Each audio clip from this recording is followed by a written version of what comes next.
My husband drugged me with sleeping pills so he could crawl into the guest room and sleep with my sister while I was drowning in grief after my miscarriage.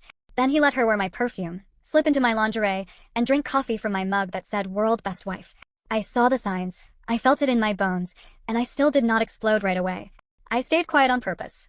I smiled on purpose. I let them think I was too broken to notice, because I wanted proof, not drama. And when the truth finally came out, I made sure it came out in front of the people who mattered most. I need you to understand something about my sister before you judge me for letting her into my home. Emma was my older sister, but when we were kids, she felt like the only person in the family who ever stood next to me. Our parents did not even try to hide their favoritism. Emma got the best of everything. The better clothes, the better birthday parties, the attention, the pride. If Emma breathed, our parents treated it like an achievement. If I did something good, they treated it like luck. But Emma back then used to notice it. Sometimes she would sneak me the dessert I was not supposed to have, because my parents would say I did not earn it. She would come into my room and drop a candy bar in my lap like it was a secret mission. She would whisper that it was not fair, that I deserved it too. She even stole small gifts for me sometimes. Little cheap things from a store, like a bracelet or a cute notebook. She would act like it was no big deal, but I remember those moments, because they made me feel seen. When I cried, she was the one who told me it would be okay. So, even though she was the favorite, I still loved her. I still trusted her. I still believed that deep down she was my sister first, not just our parents' golden child. That is why, when I got pregnant, I told her before I told my husband. I remember sitting on the edge of my bed holding the test with shaking hands. I was terrified and excited at the same time. My husband was at work. I could have waited. But my first instinct was to call Emma. She squealed so loud it made me laugh. She kept saying, "This is amazing. This is perfect. You're going to be such a good mom." She cried happy tears for me. When I told my husband later that day, he was over the moon too. He hugged me tight and kept kissing my forehead like I was something fragile and precious. He talked about names, about painting a nursery, about teaching our child how to ride a bike. For a little while, it felt like my life had finally turned into the kind of life I used to daydream about. Then the miscarriage happened and the world turned gray. It is hard to explain how fast grief can swallow you. One day, I was lying beside my husband with my hand resting on my stomach, imagining the future. The next day, I was in the car on the way to the hospital, already knowing something was wrong, even though nobody had said it out loud yet. In the hospital, the nurses were kind. The doctor was gentle. But when the words were finally said, when they confirmed that my baby was gone, something inside me collapsed. It felt like the air got thick. Like someone dropped a heavy blanket over my entire life. After that, everything became slow and heavy. I lost weight fast.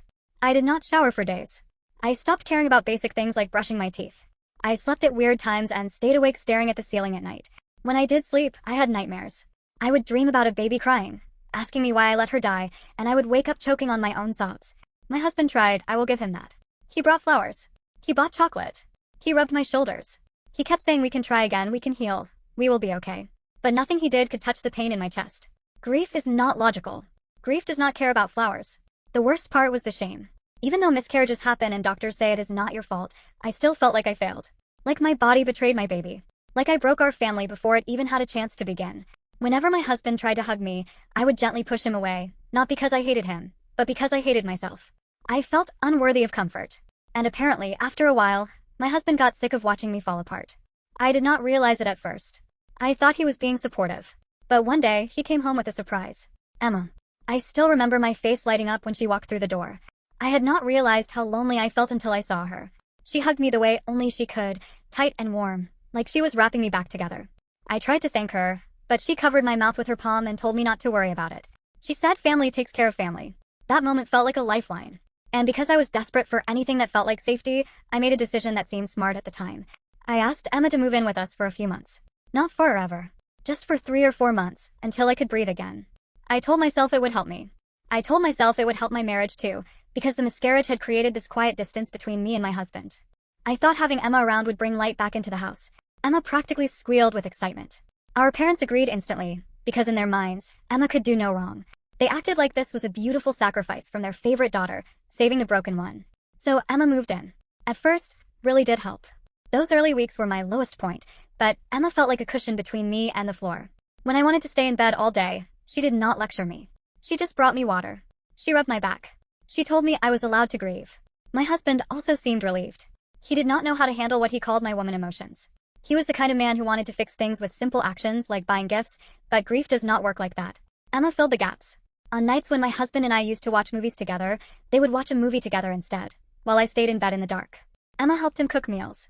She helped take out the trash. She would laugh at his jokes. She created a normal feeling in the house while I fell apart upstairs. I told myself it was good. I told myself it was love. I told myself I was lucky. 2 months passed, and something in me began to shift. I did not wake up suddenly healed. It was slower than that. But one day I got out of bed and put on fresh clothes. I brushed my hair. I walked into the living room like a person again. Emma cheered like I won a medal. She clapped her hands and said she was proud of me. I glanced at my husband, expecting him to smile at me, to look relieved. But he was not looking at me. He was staring at Emma. It was not a casual glance. It was the kind of stare that lingers too long. My stomach tightened, but I blamed hormones. I blamed grief. I blamed my brain for being broken. That night, we went out to eat, my first real outing in months. I actually had an appetite for the first time. We went to a buffet, and I was hungry in a way that felt almost desperate, like my body was trying to prove it still wanted to live. I filled my plate and came back excited. That is when I saw it. My husband's hand was high up on Emma's thigh under the table. Not near her knee. Not a friendly pat. Hi. I froze for a second, and when we locked eyes, he pulled his hand back fast, like a teenager caught doing something wrong. Emma looked down quickly. She tried to hide a giggle. An awful feeling washed through me, worse than nausea, worse than grief. Because grief is pain, but betrayal is poison. I looked under the table.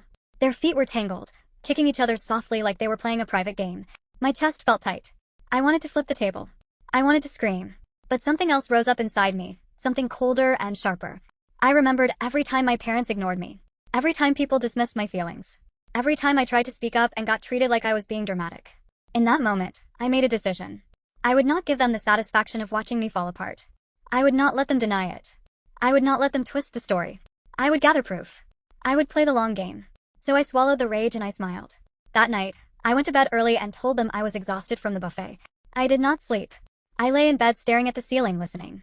Around midnight, I heard footsteps in the hallway. My husband's side of the bed was empty. I knew exactly where he was going. The next morning, Emma was in the kitchen making breakfast, wearing my apron. My husband was at the table scrolling on his phone like nothing happened. Emma hugged me and her hair was slightly messy. My husband's shirt was inside out.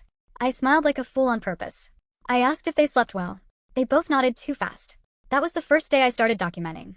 I ordered a small camera online, one of those tiny ones disguised as something normal. I plugged it into a living room outlet where it looked like a phone charger. It had a perfect view of the couch. Then I bought another disguised as a clock for the kitchen. I did not tell anyone. I did not hint. I just watched. And over the next few days, I saw them grow bolder. Emma started wearing my perfume. I noticed it one afternoon when she hugged me. The scent was my scent. Vanilla and jasmine. The perfume my husband bought me for our anniversary. Then she started using my mug. The mug that said World Best Wife. Watching her drink from it at my table made my stomach twist, but I kept smiling. They began sharing long looks across the dinner table, thinking I was too distracted by grief to notice. Emma would brush against my husband when passing dishes. He would offer to help her with things she did not need help with. It was like I was watching two people act out an affair in slow motion, right in front of me, inside my own home. One evening, I announced I was going to take a long bath and go to bed early. I ran the bath, turned on music, and then slipped out quietly. I stood near my bedroom door and listened to their voices in the living room. Low. Intimate. Emma laughed softly, and then there was silence. Then the unmistakable sound of kissing. My hands started shaking. I stepped back into the bathroom, climbed into the tub fully clothed, and sat in cold water while tears ran down my face. Not just for my marriage, but for the sister I thought I had. The next day, my husband went to work. Emma stayed home for a bit. I waited until she left the room, then I went into my husband's office. I knew he had an iPad he barely used. I found it in a drawer. It was still logged into his messages. My heart pounded as I scrolled. The messages between him and Emma went back months. Back to when I announced my pregnancy. Emma wrote that I always had everything. The perfect husband, the perfect life, and now a baby too. She wrote that I did not deserve it. My husband replied that Emma was the one he thought about. I felt sick. They were planning this long before my miscarriage. Then I saw a message that made my blood turn cold. 2 weeks before I lost the baby, Emma asked about the prenatal vitamins my husband got me. She asked if he was sure they were safe, because the dosage looked high.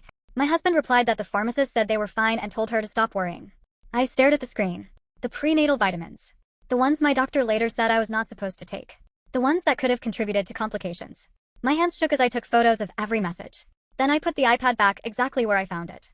That afternoon, I went to the bathroom cabinet where I kept the vitamins. The bottle was still there.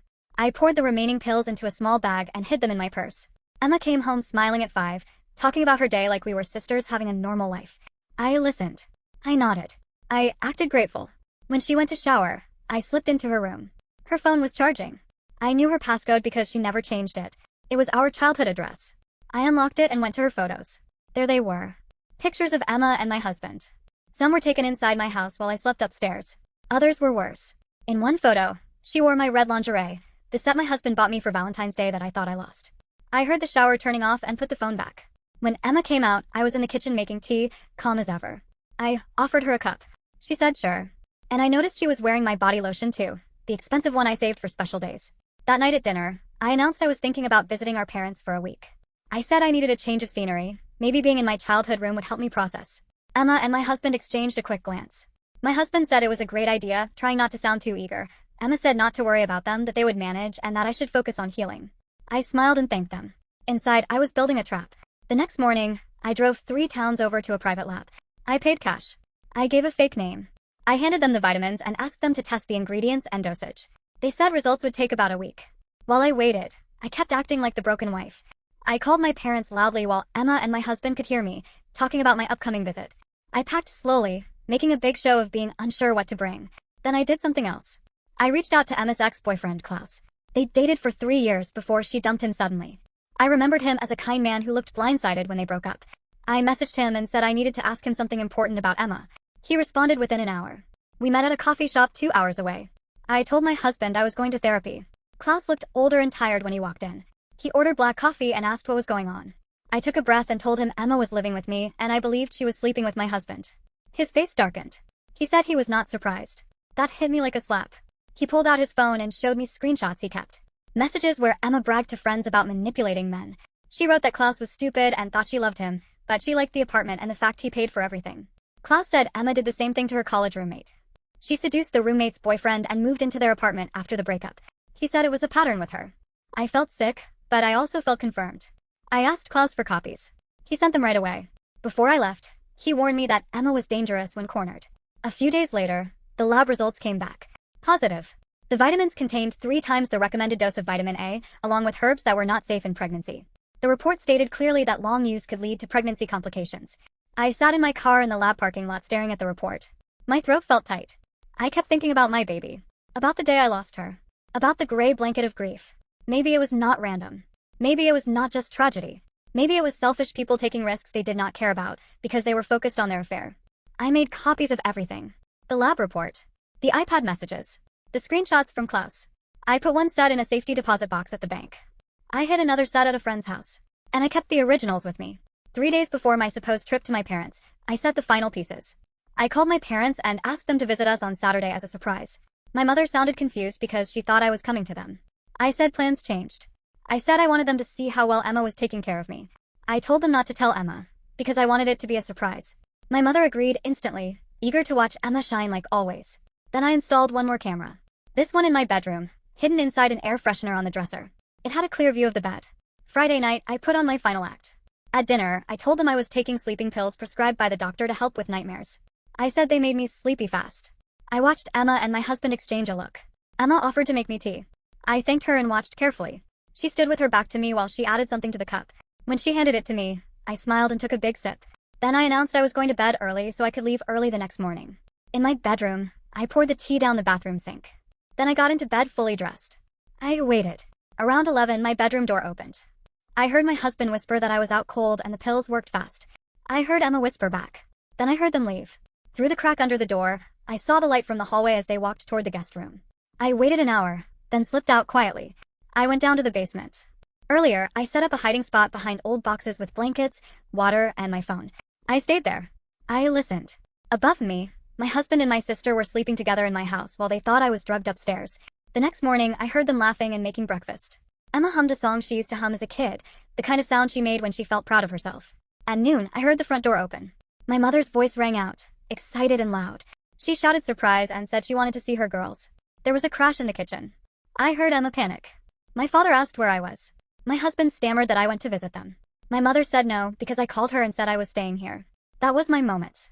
I walked up from the basement stairs, still wearing yesterday clothes, holding my phone up and recording. I told them calmly that I was right here. The look on Emma's face was priceless. White. Frozen. My husband opened and closed his mouth like a fish. My parents stood stiff in the doorway, confused and stunned. I told them I was in the basement all night, documenting everything, just like I have been documenting for weeks. Then I looked at my parents and said their golden daughter was sleeping with my husband. But that was not even the worst part. I pulled out the lab report and told them Emma and my husband tampered with my prenatal vitamins and those vitamins caused my miscarriage. Emma shrieked that it was insane and said I was crazy. She grabbed my husband's arm and demanded he tell them the truth. But he was staring at the papers in my hand, recognizing the messages from his iPad. I said I had everything.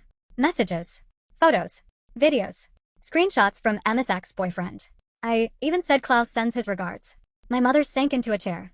My father looked like his brain was trying to reject the reality in front of him. I handed my mother the evidence and told her to read for herself. Emma tried to run toward her room, probably for her phone. I blocked her. I asked if she was looking for her phone. I told her I already sent the lingerie photos to Klaus, and he was posting them along with her old messages about manipulating people. Emma screamed that I could not do that. I said I already did. Then I looked at my husband and told him the divorce papers were on his desk, and I pointed out the part about criminal charges related to what they did with the vitamins. My husband fell to his knees begging. He said they never meant for the baby. I cut him off and told him to save it for the police. My father, who was silent the whole time, stood up slowly, his face purple. For a second I worried his anger would turn on me. But he stared at Emma and told her to get out. He said to leave the house and never contact this family again. Emma called him daddy and begged. He said she was not his daughter anymore. My mother would not even look at Emma. Within an hour, Emma and my husband were gone. Emma left with bags, sobbing and cursing. My husband left with a suitcase, realizing he threw away his entire life for a woman who played him too. I stood in the empty house with my parents. My mother cried. My father apologized for never believing me about the favoritism, for always choosing Emma. But I was not really listening anymore. I was thinking about my baby girl, the one who never got a chance, because two selfish people decided their affair mattered more than my child life. I had lost my sister, my husband, my baby. But I had proof, and I had control of the truth. The house felt lighter, like poison finally drained out. I put my hand on my empty belly and whispered that I got them, baby girl. I got them both. My parents stayed for a while, sitting in shock. My mother tried to touch my arm, but I pulled away gently and told her not yet. Not because I hated her, but because everything inside me was raw. I called my lawyer that day. She was ready. She told me this helped the case, because my parents witnessed the confrontation and that mattered. She asked if the evidence was secured. I told her yes, multiple copies. She told me to try to rest, because next week would be intense. After the call, I walked through my bedroom and saw the bed where my husband slept beside me while texting my sister. I saw my dresser where Emma tried on my jewelry. I saw the bathroom where I cried in cold water that night I heard them kiss. I stripped the bed and threw the sheets in trash bags. I went through drawers, closets, and removed every trace of him. Cologne, photos, gifts. I dragged the bags downstairs. My father offered to take them out. He said please let him do this one thing. My mother stared at the evidence like it could burn her hands. She whispered that she failed me all my life. I said yes, simply because it was true. She admitted Emma called her last month, claiming I was paranoid and delusional, and my mother believed her. I told my mother she always believed Emma. My father came back inside and said the neighbors were starting to talk. I said let them talk, they will know the truth soon enough. Then the call started. A woman named Sarah called and said Emma did the same thing to her years ago, moved in and stole her boyfriend and destroyed her social circle. Sarah said she tried to warn people, but Emma made her look crazy. Sarah said she would provide a statement. That was when I realized Emma had more victims than I knew. That evening, we ordered food but none of us ate much. My mother asked where I would stay. She begged me not to be alone. I told her this was my home and I was not leaving. They left reluctantly after I promised to call if I needed help. The moment they left, I locked the door and stood in silence. The house felt hollow but also clean, like a wound that finally stopped being infected. I went into the guest room where Emma stayed and found more of my things. Jewelry I thought I lost. A scarf my grandmother gave me. And then I found something that made me shake. A small photo album I started for the baby. Ultrasound pictures. A tiny onesie I bought when I first found out. I thought I lost it in my grief fog, but Emma took it. I sat on the floor holding that album and cried properly for the first time in months. Not just messy grief tears, but deep tears, like my body was draining poison. Then my phone buzzed. A text from an unknown number. It said I ruined everything and this was not over. Emma. She already had a new number. I screenshotted it and sent it to my lawyer, then blocked the number. A few minutes later, another unknown number. This one begged me to talk. My husband. I screenshotted, forwarded, blocked. It became a pattern. New numbers. Messages swinging between threats and apologies. I documented everything. Around midnight, I saw my husband's car outside, idling at the curb. He sat there staring at the house. I called the police non-emergency line and filed a report. He drove off before the patrol car arrived, but I still created a paper trail. That night I barely slept. Every noise made me jump. Even though I changed the locks weeks earlier, I still felt exposed. The next morning, my front lawn was covered in expensive flowers, the kind my husband used to bring after business trips. Now I suspected those flowers were guilt gifts after time with Emma. I photographed them and threw them away. My neighbor watched from her window, then disappeared. My lawyer called and said my husband retained counsel and wanted mediation. I said no mediation. Not after what they did. My lawyer warned me they would claim the vitamin issue was an accident. I told her the messages proved they discussed dosage. She agreed but said they will try to paint me as a grieving woman looking for someone to blame. Then she told me Emma's lawyer reached out too. Emma was claiming defamation because of social media posts. I laughed bitterly because I did not post them, Klaus did. But Emma claimed I orchestrated it. My lawyer said she would handle it and warned me they would fight dirty. That day I checked social media. Klaus posts were spreading fast. Comments were full of shock, support for me, and more victim stories. Then I saw Emma post from a new account. She painted herself as the victim. She claimed she was trying to help her grieving sister, but I became paranoid and delusional. She posted photos of me at my lowest, in pajamas, hair unwashed, looking unstable. Photos I did not even know she took. Her comments were mixed. Some people believed her. Others questioned her. But damage was being done. I called Klaus and told him she was trying to flip the story. He said that is her playbook. He said this time there is too much evidence and too many people coming forward. My parents visited again. My father installed more security cameras around the property. My mother sat with me, and we removed every photo of Emma from family albums. My mother kept saying how did she not see it, and I told her the truth. She chose not to see it, because it was easier to have one perfect daughter than face reality. We burned the photos in the fire pit. Watching Emma's smile turn into ash felt symbolic. Then my husband's mother called. She said it was a misunderstanding. She said her son would never hurt me on purpose. She called Emma sweet. I told her son had an affair with my sister while I mourned, and the vitamins were not a mistake. She refused to believe it and said I was not thinking clearly. I told her I was thinking clearly for the first time in months and told her not to call again. Then Monday came and the legal storm began. My lawyer filed for divorce, citing adultery and serious harm. The criminal investigation opened for the vitamins. Emma got served papers for harassment. I returned to work for the first time since the miscarriage. I needed structure. My coworkers were awkward and sympathetic. You can feel when people heard gossip but do not know what to say. At lunch, I sat in my car and checked social media again. Emma kept posting lies. Klaus and Sarah and other victims kept countering with receipts. It became a war of narratives, and Emma was good at playing victim. As I headed back inside, I saw my husband at the building entrance holding flowers. My stomach dropped. I called security and they escorted him away. He mouthed please at me through the window. I looked away. My boss called me in and said she could not let my personal drama affect work. I promised it would not happen again and told her I was pursuing restraining orders. She told me to take the week off paid leave and sort it out, but if it happened again, it would be a problem. When I got home, there was a package at my door with no return address. I called police before opening it. Inside were printed screenshots of Emma's fake messages and a note threatening me to stop lying or people will know what I really am. The officer took it as evidence and told me to keep documenting. That night I added extra locks and pushed furniture against the bedroom door, not because I was being dramatic, but because I stopped trusting what desperate people will do. Then the lab called again. They found something else in the vitamins. A mild sedative. Not enough to knock me out instantly, but enough to keep me tired and confused over time. I got sick to my stomach. I remembered how exhausted I felt early in pregnancy. How my husband insisted I keep taking the vitamins for the baby health. How Emma always handed me water to swallow them. They were weakening me from the start. That changed everything. Emma posted another video soon after. In it she had bruises, claiming I attacked her. The bruises looked real to strangers. People started believing her. Some even started raising money for her. My lawyer said we needed to respond carefully. She asked if we had security footage of Emma packing. We did not have perfect footage. My parents would testify, but Emma already attacked their credibility in her story. Then my tires got slashed. All four. Security footage showed someone in a hood. I could not see a face, but I recognized the way one person leaned slightly, like my husband's old injury. Police took the report but warned it might not be enough for an arrest. At work the next day, Emma showed up in the lobby causing a scene with her bandages and tears. She pointed at me and called me the woman who destroyed her life. People stared. I kept walking. Then Emma screamed something cruel about my baby, implying I caused the miscarriage with my weakness and neglect. The lobby went silent.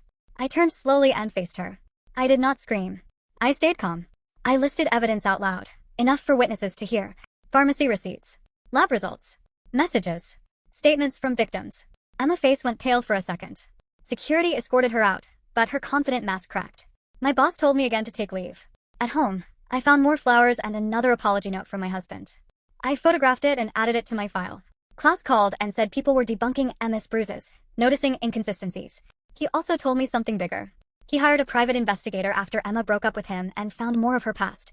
He said Emma was expelled from a college for dishonesty and tried to accuse a professor to escape consequences. He said my parents paid to clean it up and transferred her. I was not surprised. I was just tired. Another letter came. Emma sued me for defamation and emotional distress, demanding a huge amount of money. My lawyer laughed and said Emma was desperate and it would not go far, but it showed panic. The detective called. They interviewed the pharmacist. The pharmacist remembered my husband asking questions about interactions and side effects. The pharmacist warned him about vitamin A risk. My husband said it was fine and claimed the doctor recommended it. The doctor denied recommending it and said he warned against high vitamin A. The net was tightening. Then my door got spray painted with liar in red paint. Even the cameras got sprayed. But they still caught a glimpse of two figures. Police came again. My neighbor finally spoke up and said she saw my husband and Emma near my house late at night. Another witness. Another piece. My mother called saying Emma was blackmailing them, threatening to expose family secrets. My mother said they would not give in. The prosecutor met with me and said proving intent to harm the fetus is harder than proving poisoning, because defense will try to frame it as negligence. But the sedative angle was strong. It could carry serious time. That weekend was quiet, which made me more nervous. Then another victim visited, a woman named Melissa, Emma's old college roommate. Melissa warned me Emma does not give up. Melissa described months of harassment after she exposed Emma in college. Dead animals.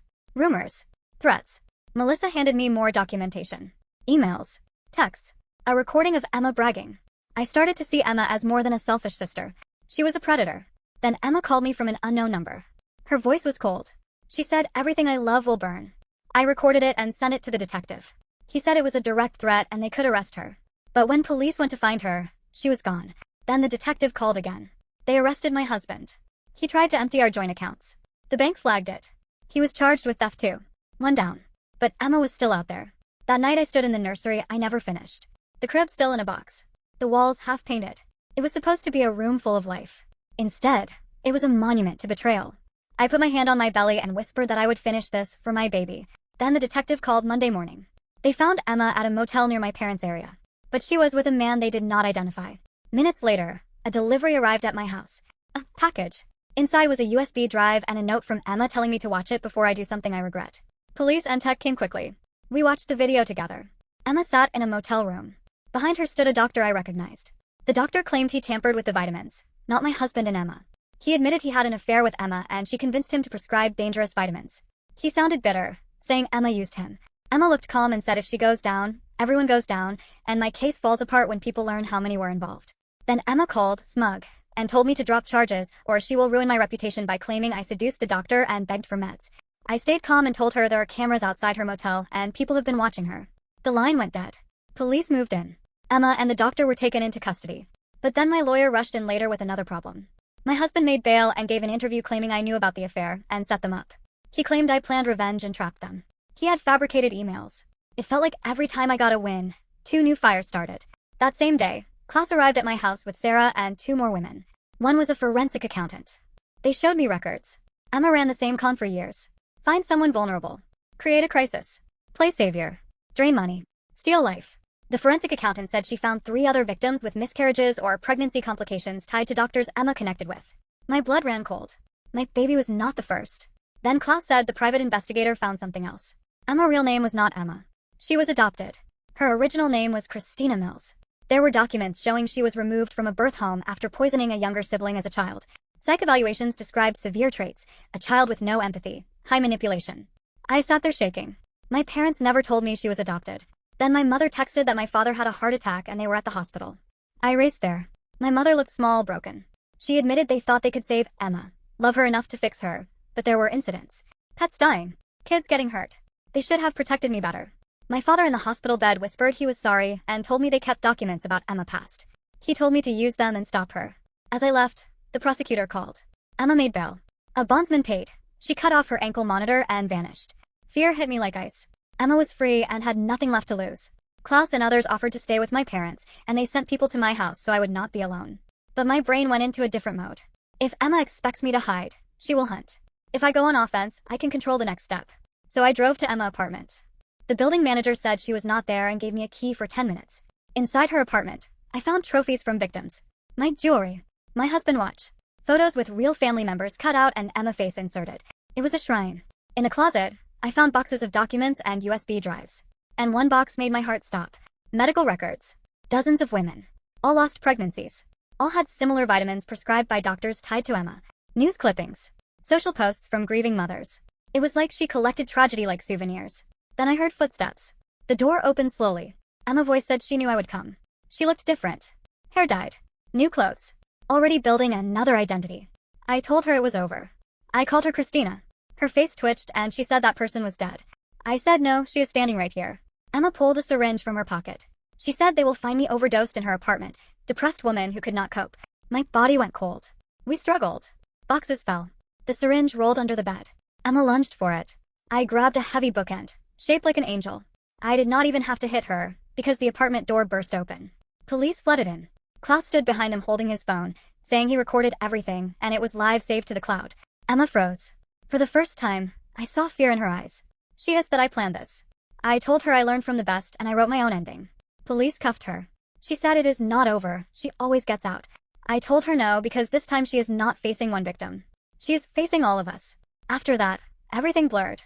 Emma faced charges for attempted murder, fraud, identity theft, and more. The doctor took a deal to testify. My husband also faced serious charges and accepted a plea. More victims came forward. The story grew bigger than my family. My father recovered slowly. When he came home, he hugged me properly for the first time in years and said they have a lot to make up for if I allow it. I did not forgive instantly. I did not forget. But I watched them finally see the truth. And I kept moving forward. Because I lost my baby. I lost my sister. I lost my marriage. But I gained something that matters when your life has been built on lies. I gained the truth. I gained proof. I gained the strength to stop being the person who gets underestimated. And even though grief will always live in me, I refuse to let betrayal be the thing that finishes me.